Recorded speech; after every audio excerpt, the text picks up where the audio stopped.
Hello everyone, welcome back to my channel. If you are new to this channel, my name is Jess and I usually talk about having an e-commerce business, but today's video is gonna be a bit different but still related to business and finance, and it's all about having a digital bank account.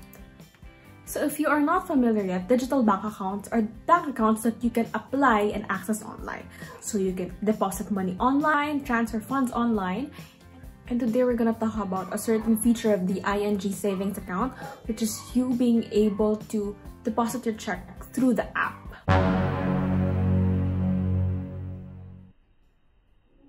So I'll show you guys how it works. So let's go to my screen.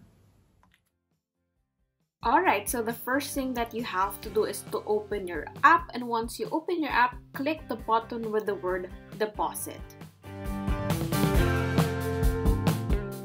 Then the next thing that you have to remember is that you can only deposit your check until 12 p.m. on banking days, so Mondays to Fridays except holidays. Also, the check must be issued in your full name. You cannot deposit any check above 500,000 pesos. Then the next thing that you have to make sure is you have a contrasting background. For me, in my experience, I used a gray background to take photos of the checks. And then the next thing that you have to do is to indicate the bank name ING, the deposit date, the ING account number, and your signature at the back of the check. And then after that, you have to wait for up to 3 banking days for the clearing of the check.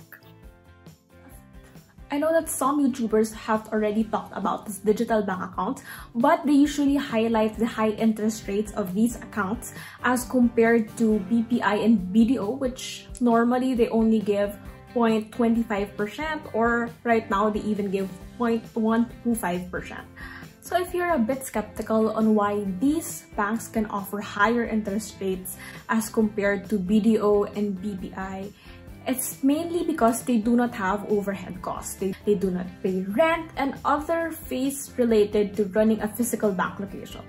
In turn, because they do not incur overhead costs, they can now offer higher interest rates to depositors like you and me.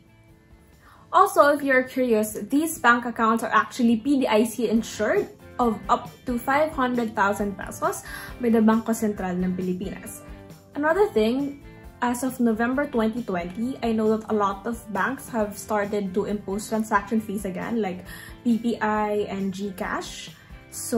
But these digital banks actually have no interbank fees. So if you want to save more on transaction fees, I suggest that you make use of these bank accounts to transfer money to other accounts. Also, if you're not familiar yet, there's this thing called the ING Pay virtual card. Basically, this would act as your debit card, which you can use to pay for products and services online. Last November 10, they actually launched a promo wherein anything that you buy online through your ING Pay virtual card, you will be receiving a 5% cashback. So if you would spend, let's say, 1,000 pesos, you would be able to get a cashback of 50 pesos. So to activate your ING Pay virtual card, all you have to do is to click the word Pay on the upper right hand corner of your ING app.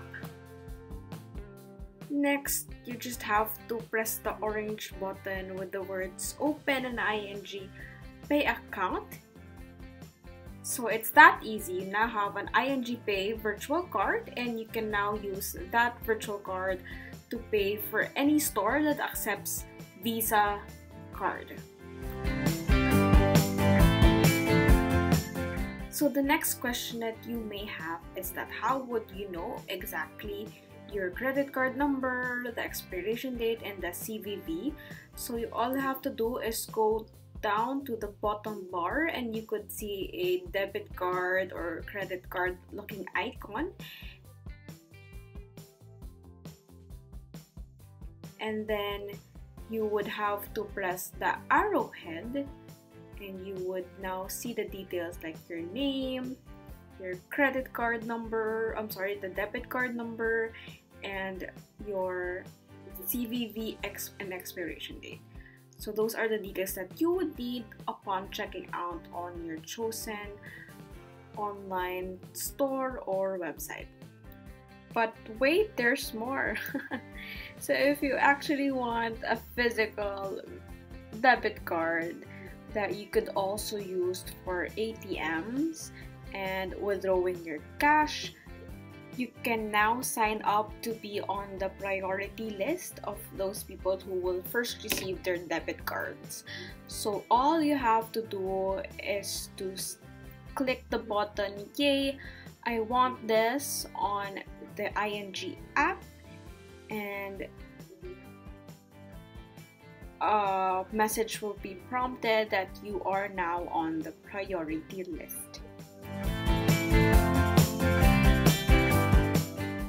So for those who haven't registered yet with ING, I know that I will be getting questions about the requirements.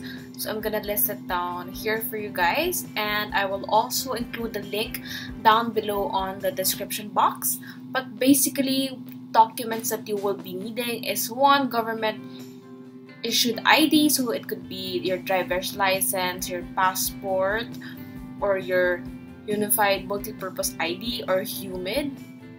And then also one, proof of address. So these are the list of documents that you could submit as well. And then everything will just be through the app. So all of your details, and then your photos, verifying your identity. Then you also have to take a photo of your ID. You just need to be patient in taking a photo of your ID because it might require numerous attempts because the ING system is kind of sensitive. They really want it to be very, very clear, the photo that you will be uploading. And then just some more of your details like your address. All of these will be through the app.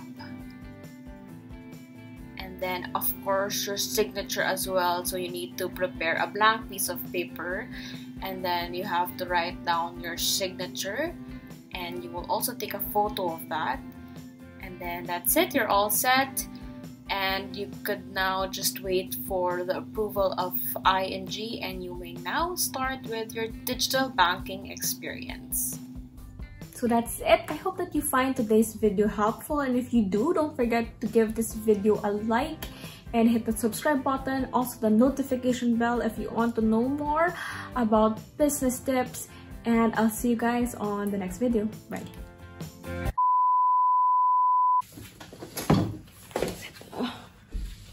Cash in your check.